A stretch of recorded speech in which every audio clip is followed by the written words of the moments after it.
Hey, Cohen here, working on another revision for my webinar. This is one of the latest revisions here. And two of the things that have made me the most money with webinars are, number one, having urgency, right? So putting urgency and strategically.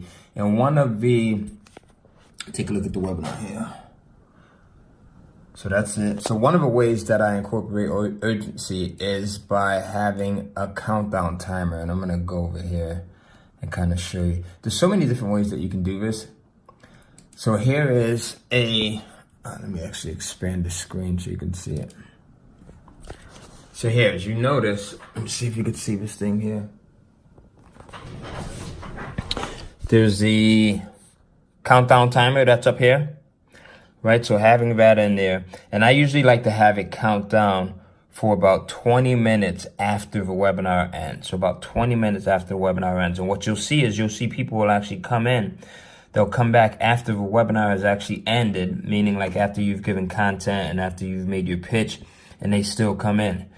The other thing is having it super big. So this is like, let me just back up here. That's like the final slide right there, right?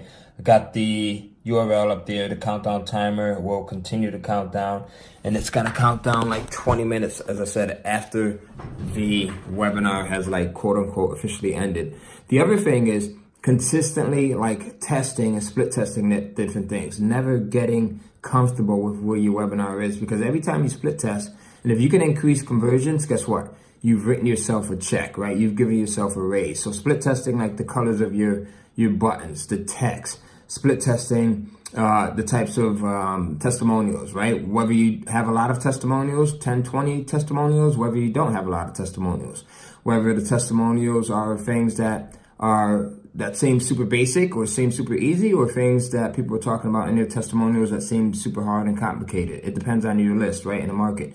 Whether you're testing things like price points, testing the bonuses, how many bonuses you should have, and just a ton of other variables. So make sure you're always testing in your webinars. And as always, think big, do big, and then think and do even bigger. Stay focused. I'll see you in the next one.